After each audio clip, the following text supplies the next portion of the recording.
Yo te digo el este de la izquierda, el de abajo. Yo de aquí ya ni.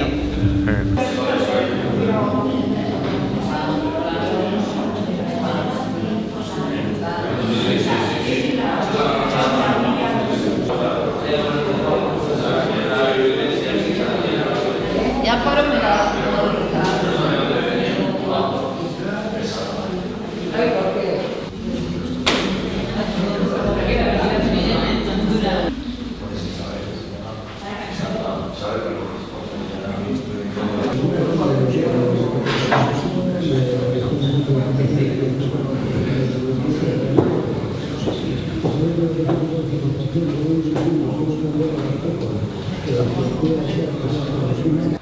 Kaixo arratsalde guztioi, da eskerrak eman bertaratu zareten guztioi. Gaur hemen inauguratzen dugun erakusketa hau 1996 urtean Gasteizen gertatutako gertaeren inguruko erakusketa bada. Eskerrak eman nahi dizkiegu gaurko erakusketa hau inauguratzen etorri zaizkigun Martxoan 3 elkarteko kideei. Alde batetik hemen daukagu aski ezagunen Amparo Laseras, kazetaria eta Martxoan 3 elkarteko kidea, eta 3 de marzo de 1976 izeneko liburuaren egilearen bera dugu. Bestalde hemen daukagu Andoni Itxasko, egun hauetan, egun honetan Martxoan 3an zauritu gertatu zen kidea eta elkarteko bozeramailea duguna, eta azkenik Jose Luis Martínez Odio, elkarteko lehendakaria eta bere anaia Martxoan 3an eraila izan zen, ezta? Eguna aprobetxatuko dugu, hemen Martxoan 3ko kideak hemen dauzkagula pixka bat nolabaiteko txarla kolokio bat egiteko, eta nahi duenak, gero egingo duguna da, Urretxuko udaleko web horrian zintzilikatuko dugu dokumentala ikusi nahi duenak ikusi dezan. Bai, aipatu nahi detena da, erakusketa hau posible egin duela Urretxuko udala eta Lab Sindikatuaren arteko elkarlanak eta Lab Sindikatuari eskerrak eman nahi dizkiogu hemendikan. Eta nik uste besterik gabe hitza agian nahi emango diogula eta... El movimiento golfístico que se estaba dando en Gasteiz era muy ilusionante, o sea, estábamos inmersos en una dictadura y lo que se pretendía era conseguir libertades y derechos, ¿no? Tanto a nivel laboral como a nivel político, sindical y de todo tipo de derechos. Entonces, aquel movimiento que se estaba generando en Gasteiz con las huelgas que se iniciaron a finales del 75 y que explotaron ya el 9 de enero con la salida del conflicto de un montón de empresas, la primera empresa que salió fue Forjas Alavesas, pues aquel movimiento que se fue generando en base a una lucha que era en torno a la asamblea, donde el pueblo veía que tenía poder de decisión, que ellos tenían libertad para elegir a todos los representantes sindicales y demás, pues aquello ilusionó y la respuesta fue masiva. La respuesta tanto de apoyo como a nivel huelguístico, como la gente que no estaba en conflicto en las empresas, pues salía apoyando masivamente, ¿no? Desde todos los sectores, desde el ámbito laboral, pero también desde el ámbito de las mujeres, de los estudiantes, desde el ámbito del campo, desde todos los sectores el apoyo fue masivo, ¿no? Entonces, aquel movimiento que estaba generándose y la fuerza que estaba cogiendo, desde los mismos empresarios se le instó al gobierno a que actuaría, ¿no? Hay algunas conversaciones que declaraciones de Osorio, que dice, ¿no? Ya nos estaban llamando los empresarios diciendo que aquí se estaba creando un pequeño soviet y que no podíamos con ello. Entonces, que nos estaban instando, al gobierno le estaban instando desde la patronal a actuar con firmeza para que serviría de ejemplo a futuros movimientos que podían generarse a raíz de este, ¿no? Entonces, pues claro, el 3 de marzo explotó la situación. O sea, desde primeras horas de la mañana ya se ve que la intención de la policía era masacrar, ¿no? Cargan brutalmente, se producen los primeros disparos desde la mañana y bueno, las iglesias ya son invadidas desde la mañana, unas iglesias que se habían dado cientos de asambleas en los días anteriores y que nunca habían intervenido, ¿no? La policía invadiéndolas y pasando adentro, ¿no? Pues ese día desde la mañana ya intervienen en las iglesias y luego ya las rematan a las 5 de la tarde, ¿no? A las 5 de la tarde había convocada una huelga, una asamblea valorativa de la huelga en la iglesia de San Francisco y la policía premeditadamente deja que se llene la iglesia. Hay entre 4 o 5 mil personas, se calcula, que estaban dentro y todos los demás que no pudieron entrar estaban en los alrededores, ¿no? Las 4 o 5 mil personas.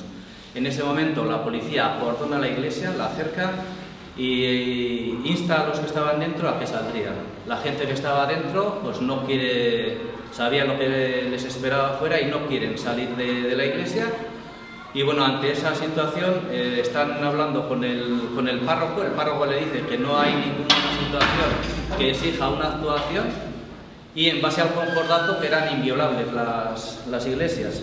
Pero ante eso lo que hace la policía es gasear la iglesia, se introduce violentamente dentro, gasea la iglesia y cuando la gente ya va saliendo medio asfixiada de dentro, pues lo que hacen es aporrear y disparar indiscriminadamente, ¿no?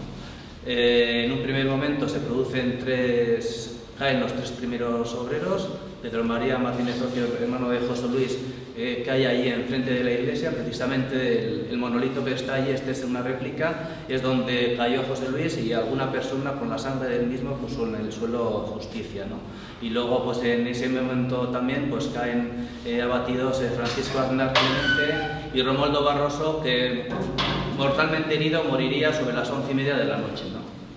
Posteriormente sí que hay otras 2 personas que a consecuencia de las heridas mueren, uno el día 7 de marzo y el otro en los primeros días de abril. Y luego también hay que mencionar los 2 asesinatos que se producen en manifestaciones solidarias, ¿no? Con los sucesos de Gasteiz. Una persona el día 6 de marzo es asesinada en Tarragona en una manifestación solidaria y luego en el contexto de huelga general convocada en Euskal Herria, Vicente Antón Ferrero es asesinado por unos disparos de la Guardia Civil, ¿no? En el aspecto que sí que vamos consiguiendo algo es en el aspecto de la verdad, ¿no?